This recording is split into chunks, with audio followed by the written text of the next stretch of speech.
बिस्मिल्लाहिर्रहमानिर्रहीम। I am doctor Akhtar, working as chest and medical specialist in Burewala and चीचौधरी। Topic of discussion है सीने में दर्द और उसका इलाज, और ये इस सिलसिले की 9वीं वीडियो है, 9th।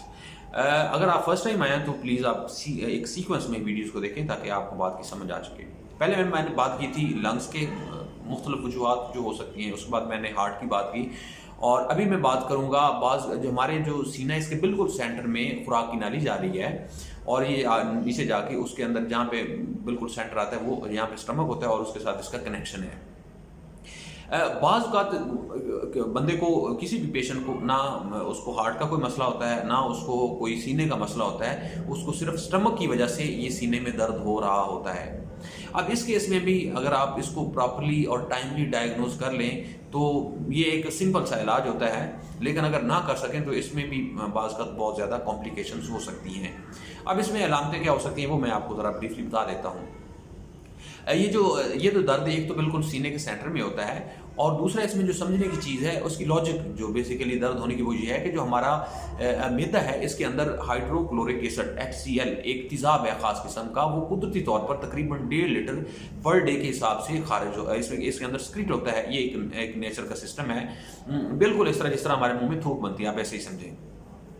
अब उसका एक अपना मैकेनिज्म है, खैर, लेकिन इसमें जो एक आम आदमी को मैं थोड़ा समझाना चाहूँगा कि जो किसान हैं वो इस बात को समझते हैं कि वो बाज़ औक़ात वो जब वो ये कपास वगैरह लगाते हैं और उसका जब बीज तैयार करते हैं तो वो ख़ास किस्म के एक तेज़ाब से करते हैं, उसको हम सल्फ्यूरिक एसिड या H2SO4 कहते हैं। तो उस तेज़ाब से ये एक सख्त तेज़ाब है pH के हिसाब से, जिसको हम हाइड्रोक्लोरिक एसिड कहते हैं, और ये हमारे मैदे में 1.5 लीटर पर डे सक्रीट होता है। तो ये इसकी सेवेरिटी का लेवल है एक हिसाब से। दूसरे हिसाब से एक नॉर्मल और नेचुरल फिनोमेना है, इसमें कोई परेशान होने की बात नहीं है कि ये क्यों है। ये अब ये पेन क्यों करता है वो मैं तरफ बताना चाहूँगा। अब होता यह है कि बाज़ का हमारे मैदे में कोई मसला हो जाता है, उसकी कई वजूहात हो सकती हैं, या हमारे ऊपर जो कनेक्शन है, यानी जो खुराक की नाली जा रही है मैदे के साथ, उस कनेक्शन में कहीं गड़बड़ हो जाती है।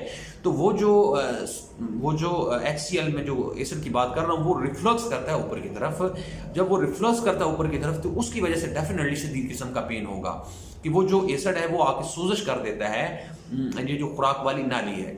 क्योंकि जो स्टमक है उसको अल्लाह ताला ने इस तरह करके बनाया कि उसके अंदर उसका कोई इफेक्ट नहीं होता, उसका एक सेफ्टी यानी एक प्रोटेक्शन सिस्टम है, एक लेयर्स का। लेकिन जो खुराक वाली नाली है इसमें उस तरह का नहीं है। तो जब वो तेज़ाब ऊपर खुराक वाली नाली के अंदर आ जाता है तो इसकी वजह से शदीद किस्म के पेशेंट को पेन होती है। अब इसमें कोई अलामतें ही होती हैं, यूजली खाने के बाद होता है पेशेंट को, या खाली पेट होता है, और इसके साथ पेशेंट को बाज़ का तो वो गले में फील करता है कि जिस तरह कड़वा कड़वा उसका रहता है, या मुंह के अंदर उसका जायका जो है बहुत ख़राब रहता है, उसके साथ साथ सीने में दर्द होती है। तो ये तमाम अलामतें हैं किसी हद तक कि इस बंदे को जो है वो स्टमक की वजह से प्रॉब्लम हो रहा है। ये गर्ड हम इसको अंग्रेजी में कहते हैं GERD, इसकी वजह से प्रॉब्लम हो रहा है। इसके साथ साथ कुछ लोगों में एसोफेजाइटिस हम कहते हैं, जो दूसरी वजह होती है। एसोफेजाइटिस होता है स्पेशली हमारे जो ये एस्थमा वाले केसेस हैं जो इनहेलर्स लेते हैं। अब इनहेलर्स वो ले रहे हैं लेकिन अगर प्रॉपर टेक्निक से नहीं ले रहे तो उनके एसोफेगस के अंदर और गले के अंदर इन्फेक्शन हो जाता है फंगस का, जिसको हम कैंडिडियासिस कहते हैं, और उसकी वजह से भी शदीद किस्म का पेन होता है। इसमें भी प्रॉपर डायग्नोज करने की ज़रूरत है, इसमें भी अंदाजे से इलाज नहीं करना चाहिए।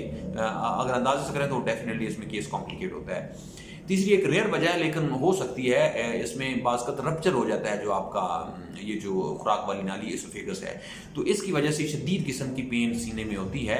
ये स्पेशली होता है इंस्ट्रूमेंटेशन के बाद, जिस तरह लोग एंडोस्कोपी करवाते हैं, या बहुत सारे केस ये तेज़ाब पीने वाले जो हमारे पास आते हैं उनमें ये बहुत खासा कामन है। उनमें फिर शदीद किस्म का पेन होता है, उसमें फिर सर्जरी की ज़रूरत होती है, और उसमें भी किसी पेन किलर का सहारा नहीं लेना चाहिए। आखिर में अगर मैं बात करूं तो सीने के दर्द की हम बात कर रहे थे, और इसमें हम काज बात कर रहे हैं जो एक ख़ास किस्म का हो सकता है, वो खुराक वाली नाली हो सकती है, जिसमें एक कॉमन काज गर्ड है या गैस्ट्रोएसोफेजियल रिफ्लक्स डिजीज़ है जो कि तेज़ाब की वजह से होती है। दूसरा एसोफेजाइटिस हो सकता है जो मैं कैंडिडियासिस की बात की, एक फंगल इन्फेक्शन की बात की, और तीसरा ये रप्चर करने की वजह से हो सकता है जो कि तेज़ाब लेने की वजह से हो सकता है, या अगर किसी की इंस्ट्रूमेंटेशन हुई है ये जो एंडोस्कोपी है और उसकी वजह से हो तो उसकी वजह से प्रॉब्लम हो सकता है।